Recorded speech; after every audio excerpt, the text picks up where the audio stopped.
देश की सबसे बड़ी अदालत में जो आने वाले समय में 2 साल बाद जो चीफ जस्टिस बनने वाले हैं, जो आजकल आग लगा रहे हैं, राष्ट्रपति को अपना घरेलू नौकर समझ रहे हैं, राष्ट्रपति को आदेश दे रहे हैं, तो मोदी के कानून मंत्री ने उन पर हंटर चलाया है कि सुप्रीम कोर्ट ये कहता कि हम इस पूरे मामले की हम समीक्षा इस रूप में करेंगे कि हम दस्तावेज मंगाएंगे, वक्त बाय यूजर जो है वो खेल क्या है।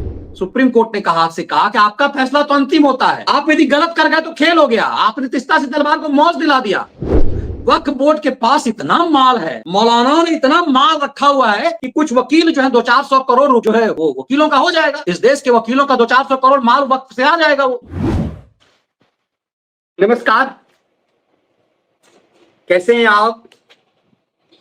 एक आम कहावत है, एक आम धारणा है कि किसी चीज पर ज्ञान देना और उस पर अमल करना दो अलग अलग चीजें हैं। सुप्रीम कोर्ट जब किसी चीज पर टिप्पणी करता है वो, और जब उसी मामले में आदेश देता है वो, उसमें एक बड़ा फर्क होता है। आप अक्सर देखते होंगे कई सभाओं में जो संत जन है ना, जो स्वघोषित संत हैं, वो कई बार, खास करके आजकल इस तरह के जो बाबा आ गए हैं, वो कई बार ज्ञान कुछ देते फिर उनका सच कुछ और सामने आता है। इसीलिए कहा जाता है कि पब्लिक मंच से कुछ कहना, मंच से कुछ कहना और उस पर अमल करना दो अलग अलग बातें होती हैं। और ये चीजें अक्सर हमारे सुप्रीम मिलॉर्डों पर लागू होता है। देश की सबसे बड़ी अदालत में जो आने वाले समय में 2 साल बाद जो चीफ जस्टिस बनने वाले हैं, जो आजकल आग लगा रहे हैं, राष्ट्रपति को अपना घरेलू नौकर समझ रहे हैं, राष्ट्रपति को आदेश दे रहे हैं, तो मोदी के कानून मंत्री ने उन पर हंटर चलाया है, तो इस तरह की टिप्पणी वो खूब दिया करते। जस्टिस मार्कंडे काटजू, जजमेंट उनका भौंदा होता था, लेकिन वो टिप्पणी खूब करते थे, अधिकारियों को लैंप पोस्ट से टांग दो, ये कर दो, तो खबर की सुर्खी अक्सर जस्टिस मार्कंडे काटजू हुआ करते थे। काटजू के जजमेंट कभी सुर्खियों में नहीं होता था, काटजू की टिप्पणी सुर्खियों में होता था। जैसे पारदीवाला ने कहा ना नुपुर शर्मा को, यू लेडी तुम्हें लटका दिया जाए, तुमने सब कुछ किया है, लेकिन जजमेंट अल्टीमेटली क्या हुआ, उसका असर पड़ा। उसके सुप्रीम कोर्ट के कोई जजों के नशे का कई बार असर पड़ता है, उनकी विचारधारा, प्रभावित विचारधारा से। ऐसे ही वक्फ अमेंडमेंट बिल जो संसद से पास हुआ, उस पर सुप्रीम कोर्ट में सुनवाई हो रही है।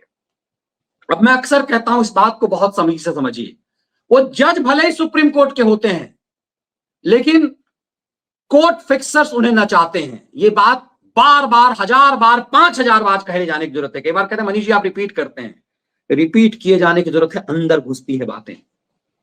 जस्टिस रंजन गोगोई ने जो बात कही कि सुप्रीम कोर्ट फिक्सरों के दबाव में है, यूं ही नहीं कहा, वरना सोचिए इतिहास में कभी नहीं हुआ कि 73 याचिकाएं सुप्रीम कोर्ट में आ गई एक मामले में। इस देश में 2 महत्वपूर्ण बिल पास हुए हैं, एक समुदाय विशेष के हित को लेकर के कह रहा हूं। शाहबानो केस, राजीव गांधी जब प्रचंड बहुमत में थे, सुप्रीम कोर्ट ने शाहबानो पर फैसला दिया, कांग्रेस की तुष्टीकरण की सरकार ने सुप्रीम कोर्ट को, उस जजमेंट को जूते के तले रौंद दिया। उस मामले में भी तूफान मच गया था। यह वक्फ अमेंडमेंट बिल उसके बाद की एक ऐसा मामला है जिसने इतिहास रच दिया है। 73 याचिका और देश के सबसे महंगे वकील, देश के 10 सबसे महंगे वकील वक्फ टीम के साथ है। तो 200 करोड़ रुपए की जो आमदनी जिस वक्त की है, और वक्फ कुछ करता नहीं है, आम मुसलमानों के लिए कुछ करता नहीं है, ये वक्त अब इन वकीलों के फी बढ़ेगा और फिर हो सकता है कुछ जजों के घर के सामने नोट की गड्डियां, बोरियां मिल जाए। यदि देश के सबसे प्रभावशाली वकील ऐसे मामले होंगे तो सुप्रीम कोर्ट को टिप्पणी करनी ही पड़ेगी। तो अब सुप्रीम कोर्ट की मैं कुछ टिप्पणी आपको दिखाता हूं पहले, तब समझेंगे कि खेल सुप्रीम कोर्ट में क्या हुआ और क्यों चीफ जस्टिस तिलमिला गए। नव भारत टाइम्स की एक ही अखबार की मैं खबर उठा रहा हूं। इसने सुप्रीम कोर्ट पे 3 खबर की है, उसकी हेडिंग देखिए। क्या मुस्लिमों को हिंदू ट्रस्ट में रखेंगे, ये सुप्रीम कोर्ट पूछ रहा है। इस टिप्पणी से ही लग रहा है कि सुप्रीम कोर्ट ने सरकार के द्वारा संसद से पास इस कानून को रौंदने वाला है। इस टिप्पणी से ही लग रहा है। वक्फ मामले में सुप्रीम कोर्ट को केंद्र के सवाल। अब नवभारत टाइम्स का जो स्टैंड है वो हमेशा सरकार विरोधी रहता है, टाइम्स ऑफ इंडिया का, हिंदुस्तान टाइम्स का। अब तो धीरे धीरे चीजें बदली है, वरना क्या मुस्लिमों को हिंदू ट्रस्ट में रखेंगे, क्या मुस्लिमों को हिंदू संस्था में एंट्री देंगे, जरा देख लीजिए एक एक चीज। वक्त पर एससी ने कहा 100-200 साल तक का अतीत नहीं मिटा सकते। अब जरा सोचिए इस चीज को। कोर्ट ने केंद्र की ओर से पेश सॉलिसिटर जनरल तुषार मेहता से पूछा कि वक्फ वायुजर को कैसे अस्वीकार किया जा सकता है, जबकि ऐसे मामले में लोगों के पास रजिस्ट्रेशन के लिए जरूरी दस्तावेज नहीं होते। ऐसी संपत्तियों को कैसे रजिस्टर्ड कराएंगे, उनके पास कौन सा दस्तावेज होगा। इस या फैसले से इस या पहले से स्थापित चीजों को खत्म करने जैसा होगा। कुछ दुरुपयोग होते हैं लेकिन कई वक्फ असल है। केंद्र की दलील, यह संशोधन वक्फ की प्रकृति नहीं छूता है। अब ये 3 खबरें मैं आपको दिखा रहा हूं, हेडिंग देखिए। वक्फ पर एससी ने कहा 100-200 साल का अतीत नहीं मिटा सकते। 100-200 साल का अतीत, इसमें क्या है? आमतौर पे वक्फ क्या है? जो शत्रु संपत्ति है वो भारत सरकार की संपत्ति है, आमतौर पे उस पर कब्जा किया गया है। शत्रु संपत्ति कौन?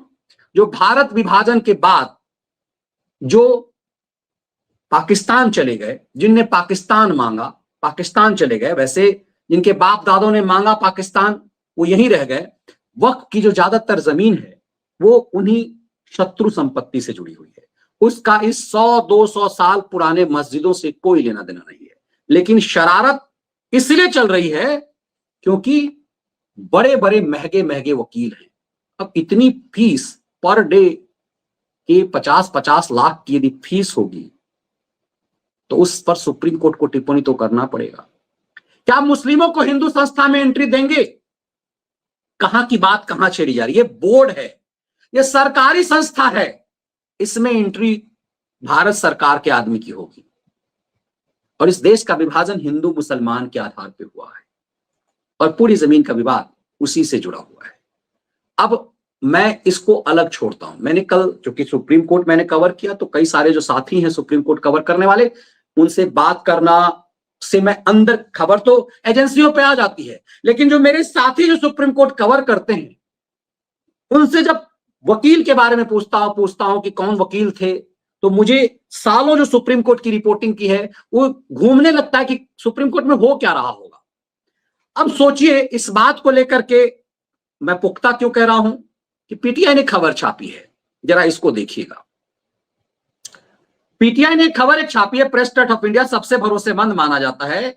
उसके रिपोर्टर 3-4 रिपोर्टर होते हैं एक साथ कोर्ट रूम में। आमतौर पर एक अखबार से एक रिपोर्टर होता है। इस तरह के मामले में पीटीआई जो है वो 2-2, 3-3 रिपोर्टर भेजता है एक कोर्ट में, क्योंकि पीटीआई अलग अलग एंगल से समझता है और उसे कई अखबारों को, देश के ज्यादातर अखबार सुप्रीम कोर्ट में रिपोर्टर नहीं रखते।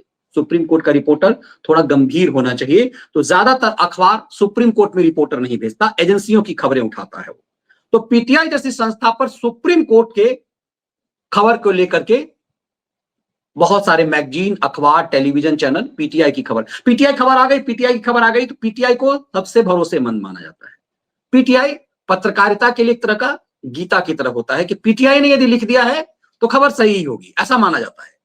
वक्फ अमेंडमेंट एक्ट, वक्फ कानून पर अंतरिम रोक लगाने वाला था सुप्रीम कोर्ट। जानिए क्यों टाल दिया फैसला। अंतरिम रोक लगाने वाला था। अंतरिम रोक क्या लगाने वाला था भाई साहब? अंतरिम रोक ये लगाने वाला था सुप्रीम कोर्ट कि सुप्रीम कोर्ट ये कहता कि हम इस पूरे मामले की हम समीक्षा इस रूप में करेंगे कि हम दस्तावेज मंगाएंगे कि वक्फ बाय यूजर जो है वो खेल क्या है। इस मामले की जब जीरा चल रही थी, जो मैंने आपको टिप्पणी शुरुआत में दिखाई, जरा बहुत कंक्लूजन तक पहुंचने की कोशिश कीजिएगा। सुप्रीम कोर्ट क्या करता है? दार्शनिक बनता है। दर्शन, मैं क्या कहता हूं, मंच से बातें करना और उस पर अमल करना दो अलग अलग बातें होती है। माइक पकड़ लिया तो लोग ज्ञानी हो जाते हैं ना। माइक पकड़ लिया, भाषण दे रहे हैं, नेताजी लोगों को क्या देखते हैं, कितना भाषण देते हैं समाज और उसके लिए, लेकिन करता क्या है? भ्रष्टाचार, लूट, चारा घोटाला, सजायाफ्ता अपराधी, 9वीं फेल 5वीं फेल बच्चों के लिए पूरा रेलवे को लूट लेना, और पब्लिक के लिए क्या बात करना, हम गरीबों के लिए कर रहे हैं। कांग्रेस 1947 से गरीबी हटाओ का नारा देकर चल रही है। इंदिरा गांधी का तो फेमस था, राजीव गांधी का हमें देखना है। तो मंच से बात करना था और अमल क्या करना था, पूरे देश की संपत्ति को लूट लेना था। मैसेज क्या देना था कि इस देश में कांग्रेस पार्टी ने उसके नेता आज भी क्या कह रहे हैं कि इस परिवार ने तो सब कुछ देश को दे दिया। नैरेटिव हम लोग बचपन में यही जानते थे, करीब बाप रे क्या त्याग, आनंद भवन तक दे दिया देश को, कुछ है ही नहीं, घर ही नहीं है। राहुल गांधी का अपना घर नहीं है, सोनिया गांधी का अपना घर नहीं है, प्रियंका वाड्रा देखिए क्या क्या आलीशान घर जो है शिमला से लेकर के देश के अलग अलग हिस्सों में है। और सबसे अहम बात ये कि जो कांग्रेस पार्टी की अरबों की संपत्ति थी वो संपत्ति नोच लिया और क्या कर रहे हैं, बात गरीबी हटाओ, दलितों की बात, पिछड़ों की बात करना दलितों पिछड़ों का, लेकिन इर्द गिर्द कोई दलित पिछड़ा रखना नहीं। ये बातें मैं यूं कह रहा हूं इसलिए कि ये मिलोडो पे लागू होता है। मंच से बातें करना, बड़ी बड़ी बातें करना, तो बड़ी बड़ी टिप्पणी हमने आपको दिखा दी, उस पर अमल क्या होता है। सुप्रीम कोर्ट ने solicitor general Tushar Mehta, solicitor general मतलब भारत सरकार का वकील, सॉलिसिटर जनरल तुषार मेहता से सुप्रीम कोर्ट ने कहा कि ये जो मैंने आपको खबरें अभी दिखाई कि ये क्या है भाई, बोर्ड में जो है वो एक भी दूसरे मजहब के लोग क्यों रहेंगे। सॉलिसिटर जनरल ने तपाक से जवाब दिया तो तिलमिला गया सुप्रीम कोर्ट, तिलमिला गए मिलॉर्ड। कहा सुप्रीम कोर्ट ने कहा कि माय लॉर्ड, आप जो 3 लोग बैठे हुए हैं उसमें से एक भी अल्पसंख्यक नहीं है, तो क्या माना जाए कि आप तीनों में से कोई अल्पसंख्यक नहीं है तो ये फैसला जो आप देंगे अल्पसंख्यकों के हित में नहीं होगा, ये मान लिया जाए। तो एकदम से कहते ना आग लग गई पीछे। सीजीआई ने कहा आप हमसे तुलना कर रहे हैं बोर्ड की, क्यों भाई, आप ही महान भगवान हैं, आपसे यदि तुलना की जाए तो आपके तो मिलॉर्डों के घर रुपए की बोरियां मिलती हैं भाई साहब। एक justice Shamit Mukherjee Delhi high court के थे, वो छोटे छोटे समोसा मांगते थे, मतलब पूर्वोत्तर की लड़कियां मांगते थे वो। शमित मुखर्जी दिल्ली हाई कोर्ट का जज था, भ्रष्टाचार में पकड़ा गया, ईडी से पैसे के अलावा कोड वर्ड में बात करता था, छोटे समोसे। उस समय हम लोग दिल्ली हाई कोर्ट कवर करते थे, 2003-4 की बात, 3 की बात है ये। जस्टिस शमित मुखर्जी, उसने रिजाइन कर दिया। ये वर्मा जी रिजाइन नहीं कर रहे हैं। मतलब आप कह रहे हैं कि मुझसे तुलना मत करो, आपसे तुलना क्यों ना करें। रात के अंधेरे में आप तीस्ता सी तलवार को किस खिलाफ, ये इस देश की सुप्रीम कोर्ट इस दाग से कैसे बच जाएगा कि जस्टिस चंद्रचूड़ के पास एक कॉल आती है और तमाम जज नृत्य देख रहे होते हैं, गर्मी की छुट्टी चल रही है, शनिवार का शाम है और तीस्ता सी तलवार को दिल्ली गुजरात हाईकोर्ट से वारंट है और रात शाम के अंधेरे में 2 जजों की बेंच बैठ जाती है तीस्ता सी तलवार के लिए, उस पर क्लैश हो जाता है, 9:30 बजे फिर 3 जजों की बेंच बैठ जाती है, फिर आप पर कैसे भरोसा किया जाए माय लॉर्ड। सुप्रीम कोर्ट के मिलॉर्ड तिलमिला गए जब तुषार मेहता ने कहा कि आप 3 हैं, तीनों में से एक भी अल्पसंख्यक नहीं है, तो क्या यह माना जाए कि आप अब नहीं देंगे। तो बोर्ड में भी यदि कोई गैर इस्लामिक हो जाएगा, वो धार्मिक मामला नहीं है उनका, वो बोर्ड है, वो भारत सरकार की जमीन के सर्वे के लिए बनी हुई है, तो कैसे माना जाए कि बोर्ड का जो आदमी है वो गलत होगा। गांव में 5 पंच बैठते हैं और पंच बैठ करके फैसला करते हैं 2 आदमी के बीच। मुंशी प्रेमचंद की कहानी है पंच परमेश्वर। जब आप कुर्सी पर बैठ जाते हैं, जब आप जज बन जाते हैं तो फैसला होता है। तो मतलब सिर्फ सुप्रीम कोर्ट के जज सही हैं और इतना सारा क्रिकेट मैच होता है, अंपायर मैदान में खड़ा होता है और वो उंगली उठा देता है तो आउट हो जाता है। तो क्या इस देश में सिर्फ सुप्रीम कोर्ट के जज ही निरपेक्ष हैं, सिर्फ सुप्रीम कोर्ट के जज ही ईमानदार हैं? सुप्रीम कोर्ट ये कहना चाह रहा था। ये बात आगे बढ़ी जब सुप्रीम कोर्ट ने कहा कि आप मुझसे तुलना बोर्ड के कैसे करते हैं। इस पर सीजीआई ने कहा कि हमारा कोई धर्म नहीं है, हम जब इस कुर्सी पर बैठते हैं हमारा कोई धर्म नहीं, तो हमारा बोर्ड से तुलना मत कीजिए। तुषार मेहता ने कहा कि बोर्ड में भी ऐसे ही होता है, जो उस पर बैठ जाता है वो इसी ढंग से होता है और 22 मेंबर में मात्र 2 तो ही गैर इस्लामिक हैं माय लॉर्ड। ये दरअसल सुप्रीम कोर्ट के कॉन्फिडेंस को सब उसके लिए था कि आप जो सुपरमेसी में है वो ऐसा नहीं है, आपका फैसला अंतिम होता है।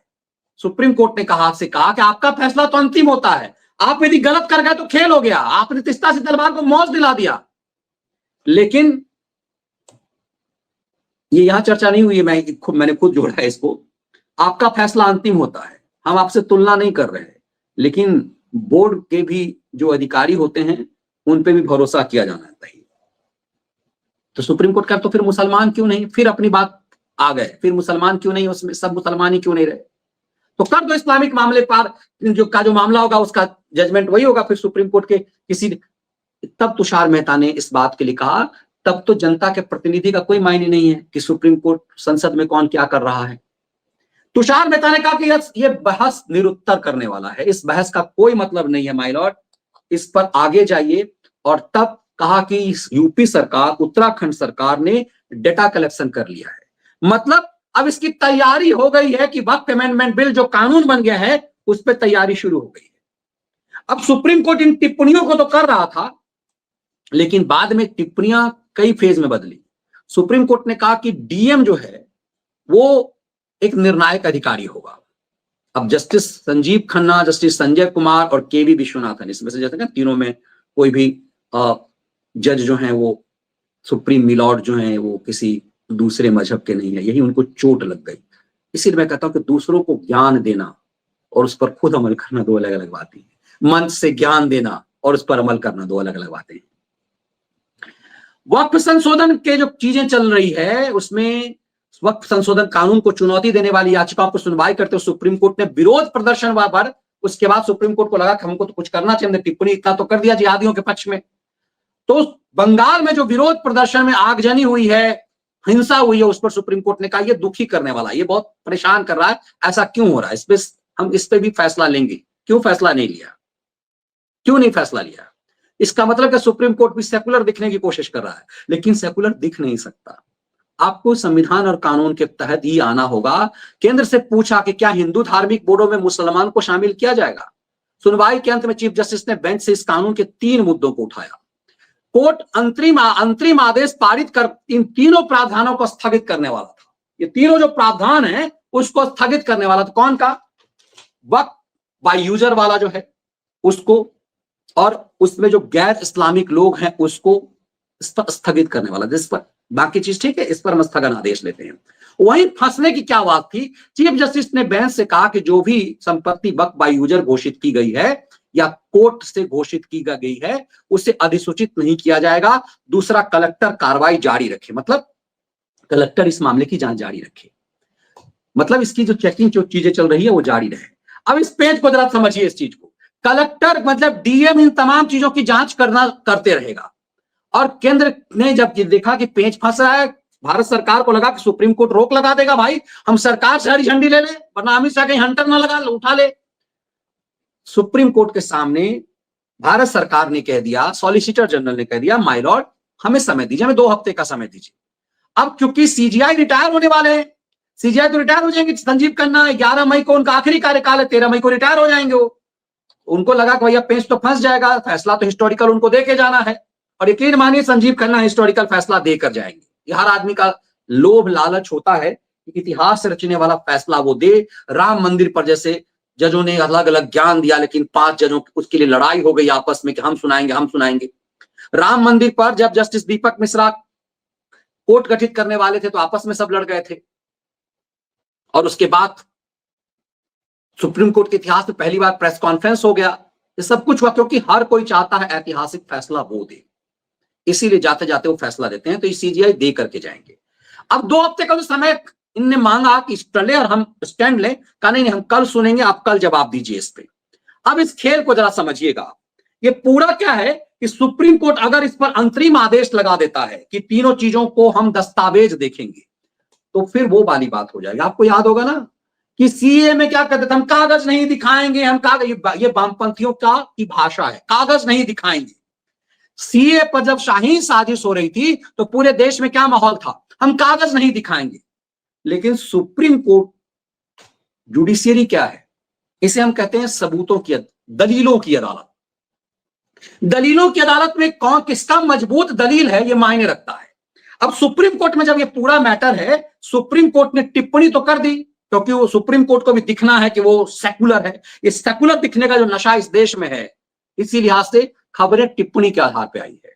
लेकिन खबर अल्टीमेटली ऐसा होगा कि अब तक जैसा मैंने कहा है कि संसद के द्वारा पास कानून को सुप्रीम कोर्ट ने रोका नहीं है। सुप्रीम कोर्ट कुछ कोर्ट फिक्सर वकीलों को कमाई का अवसर देगा। बोर्ड के पास है ना इतना माल है, मैं बार बार कहता हूं, वक्फ बोर्ड के पास इतना माल है, मौलाना ने इतना माल रखा हुआ है कि कुछ वकील जो है 200-400 करोड़ जो है वो वकीलों का हो जाएगा। इस देश के वकीलों का 200-400 करोड़ माल वक्फ से आ जाएगा। वो अलग अलग सरकारें हैं, वो सरकार जो तुष्टि करने वाली सरकार है, वो भारत सरकार वो देश के आम जन की संपत्ति को नोच करके वो इन वकीलों को दे देंगे। तो भाई इतना प्रभावशाली वकील सब है, जो जजेज बनाता है उसको कैसे कोर्ट इग्नोर कर सकता है? इसीलिए इन मोटे वकीलों को पैसा भी तो चाहिए भाई। अब सिब्बल साहब इतने सारे संस्थाओं के, जमीयत उलेमा किसकी सबके पास इतना माल है, बिरयानी खाएंगे, मौज लेंगे, करोड़ों की संपत्ति है, लूटी हुई संपत्ति उनके बाप का तो है नहीं, वक्फ तो लूटी हुई संपत्ति है भारत के आम जन की, तो उससे कुछ माल आ जाएगा। ये बड़ा पीड़ादायक है। लेकिन फिर भी मैं कह रहा हूं, ये ड्रामेबाजी, ये टिप्पणी कुछ भी हो जाए, अल्टीमेटली आदेश क्या आना है ये सबको पता है। इस पर कॉन्फिडेंस हो कि ये स्टे हो सकता है, कुछ ड्रामेबाजी हो जाएगी, कुछ स्टे लग जाएगा, और स्टे लगने के बाद होगा क्या?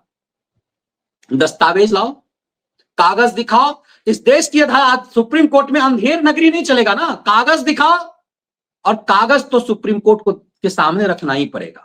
तो जो ये गैंग कहता है कि हम कागज नहीं दिखाएंगे, उनको कागज दिखाना पड़ेगा। ये अंतरिम आदेश उसी के लिए है, और सुप्रीम कोर्ट कुछ ना कुछ तो करेगा। सुप्रीम कोर्ट को भी दिखाना है ना कि हम भी तो सुप्रीम है भाई। सुप्रीम कोर्ट के पास ये मैटर पहुंचा है संसद के लिए, तो सुप्रीम कोर्ट तो कहे दिखाएगा भी हम भी सुप्रीम है। और यदि भारत सरकार को इस बिल पर कॉन्फिडेंस नहीं होता, तो देश के गृह मंत्री अमित शाह बार बार नहीं कहते जाओ कूदो, यहां जाकर सुप्रीम कोर्ट में जाके कूदो। गृह मंत्री ने क्यों बार बार कहा जाओ के सुप्रीम कोर्ट में कूदो, पूछ लो सुप्रीम कोर्ट में जाकर के, जाओ लगाओ याचिका सुप्रीम कोर्ट में। क्यों कहा? क्योंकि सरकार को कॉन्फिडेंस है कि इस देश की सुप्रीम कोर्ट ऐसा कुछ कर ही नहीं सकती। कोर्ट फिक्सर्स बहुत कुछ नहीं कर सकते। इस देश के सुप्रीम कोर्ट को भी कोई भी फैसला कागज के आधार पर करना पड़ेगा, ज्ञान के आधार पर नहीं चलेगा। तो टिप्पणियां ज्ञान के लिए है, दर्शन के लिए है, मंच से बोलने के लिए है, और उस पर अमल करने के लिए डॉक्यूमेंट चाहिए, दस्तावेज चाहिए। दस्तावेज तो दिखाना पड़ेगा। जैसे सीए में कहते हम कागज नहीं दिखाएंगे, हम कागज नहीं दिखाएंगे। ये वामपंथी चिरकुट आते थे ना मंच पे मूर्ख बनाने के लिए, वोट जिहादी। दरअसल इस देश में तुष्टीकरण का एक वोट बैंक था। मैं बार बार कहता हूं, इस देश में तुष्टीकरण का एक वोट बैंक था। आज इस देश में तुष्टीकरण का एक व्यूअर्स बैंक है, जो यूट्यूब पे आपको दिखाई दे रहा खलिहर खैरातियों का। अब ये तुष्टीकरण का एक वकील बैंक है जो माल ऐंठ रहा है। ये 3 तरह का है, और इसमें सबकी बढ़िया कमाई हो रही है। सुप्रीम कोर्ट में जो ही आज इस पूरे मामले पर फैसला होगा, अंतरिम आदेश यदि आ गया, तो फिर कागज दिखाना पड़ेगा। कुछ दिनों के लिए स्टे होगा, लेकिन सरकार के कामकाज में रोक नहीं होगा। जैसे 370 पर लंबी सुनवाई हुई और 370 पर सरकार ने पूरा काम तब तक कर लिया। सीए पर चलता रहा, सब कुछ काम सरकार ने कर लिया। इस पर यूपी सरकार और उत्तराखंड सरकार और महाराष्ट्र सरकार ने काम कर लिया है। योगी सरकार ने तो डीएम को पूरा काम दे दिया है, सर्वे हो चुकी हुई है। जिनने लूटा हुआ है उनकी जमीन वापस हो। अब जो मस्जिदें हैं, अब जामा मस्जिद का थोड़ी ना सर्वे होना है भाई, ये फ्रॉडिज्म दिखा रहा है। इस जमीन पर सर्वे उसकी होनी है जो 1947 के बाद जो शत्रु संपत्ति पर जो कब्जा किया गया, मूलतः वो संपत्ति है। जो एक बड़ा हिस्सा पाकिस्तान को चला गया। एक आम धारणा है कि 13 से 14% मुसलमान थे उस समय में, और उनको 25% हिस्सा मिल गया देश का। लेकिन उस 13% में से भी ज्यादातर यहीं रह गए जिनके बाप दादाओं ने पाकिस्तान मांगा। तो ये खेल उसका है, ये पूरा खेल खुलना है। और पूरा खेल ये खुलना है कि 9.5 लाख एकड़ जो जमीन है उसका हिसाब होना है। और इतना जो माल आ रहा है, जो मिलॉर्डों के माध्यम से कुछ बोरियों में चले जाएंगे, कुछ वकील साहबों को चले जाएंगे, और फिर कुछ हो जाएगा। ये तमाम चीजें दिखाती है कि सुप्रीम कोर्ट की भाषा कुछ भी और हो, वो आदेश करने वाले थे। हम आदेश कर रहे हैं, अब न्यायालय आदेश पर अंतिम नोटिफिकेशन जारी करने वाला था कि हम अलग नोटिफिकेशन जारी करेंगे, लेकिन सुप्रीम कोर्ट ने कह दिया कि डीएम की कार्रवाई, डी नोटिफिकेशन, संपत्ति सरकारी है या नहीं, यह डीएम तय करेगा, डेटा वही निकालेगा। जब सब कुछ आप कह रहे हैं कि डीएम ही तय करेगा, वक्त की जमीन जो है वो डीएम तय करेगा, इसका मतलब उसके लिए कागज दिखाना पड़ेगा। मतलब डीएम ही, सुप्रीम कोर्ट के पास तो अपनी कोई टीम नहीं है, ये डीएम के दस्तावेज ही तो सुप्रीम कोर्ट जाएंगे। और इन चोरों को क्या लग रहा है, लुटेरों को, भैया हमने तो लूटा हुआ प्रॉपर्टी है, लूट की प्रॉपर्टी हमारी होनी चाहिए, कैसे हो जाएगी? तो सुप्रीम कोर्ट भले ही ड्रामा कर ले, सुप्रीम कोर्ट भले ही बड़ी बड़ी टिप्पणी कर ले, अखबार की भले भले सुर्खियां बन जाए, ये कोर्ट फिक्सर से लेकर के ये खलिया खैरातियों का गैंग भले ही उत्पात मचा ले, लेकिन अल्टीमेटली क्या होगा? अल्टीमेटली वही होगा जो होना है, क्योंकि इस देश के संसद से पास कानून को सुप्रीम कोर्ट इस तरह रौंद नहीं सकता। पिछले 10 सालों में सुप्रीम कोर्ट कुंडली तो खूब मारा सरकार के फैसलों पर, संसद के फैसलों पर, लेकिन किसी कानून को बदला नहीं, सिवाय सुप्रीम कोर्ट के जजों की नियुक्ति के मामले को। और वो चूंकि सरकार ने जानबूझकर छोड़ दिया सुप्रीम कोर्ट को अपने आप को नकाब उतारने के लिए, बोरियों में बाल दिखाने के लिए, तिस्ता तलवारों के लिए खेल करने के लिए, अभिषेक मनु सिंघवियों का कांडी केजरियों के लिए माहौल बनाने के लिए, ताकि देश देख ले कि कोलिजियम सिस्टम से आए हुए जज क्या क्या कर रहे हैं। देश ने सब कुछ देख लिया है। तो इंतजार कीजिए इस फैसले का, ये बेहद महत्वपूर्ण है, हम सब इसका इंतजार कर रहे हैं। मंच से ज्ञान चल रहा है मिलॉर्डों का, वो ज्ञान को देखते रहिए। अंतरिम आदेश आएगा, उसके बाद के फैसले का इंतजार कीजिए। जी कह रहे भैया जय श्री राम, सुप्रीम कोर्ट ने तेलंगाना सरकार को लतार लगाई है। कांची बाबोली पर जस्टिस गवई और जस्टिस मसीह ने अफसरों को जेल जाएंगे ऐसा बोला है। फिर नेता और वहां के मुख्यमंत्री का क्या होगा? अभी देखते रहिए चीजें कैसे हो रही है। वैसे सुप्रीम कोर्ट ने उत्तर प्रदेश सरकार के लिए भी ज्ञान दिया है, तो ज्ञान तो उन्होंने राज्यपाल को लिए भी दिया है, राष्ट्रपति को लेकर के भी दे दिया है। इसीलिए हम कहते हैं कि मंच से बोलना और उस पर अमल करना दो अलग अलग चीजें। तो क्या चेक एंड बैलेंस का खेल चल रहा है या कुछ बड़ा होने वाला है, इसका भी हम विश्लेषण करेंगे। ये वीडियो विश्लेषण यदि आपको पसंद आए, इसके कंटेंट, तो वीडियो को लाइक और शेयर जरूर कीजिए। बेल आइकन जरूर दबा दीजिए ताकि आपको नोटिफिकेशन मिल सके, और ज्वाइन बटन के साथ मेंबर जरूर बनिए। जय हिंद।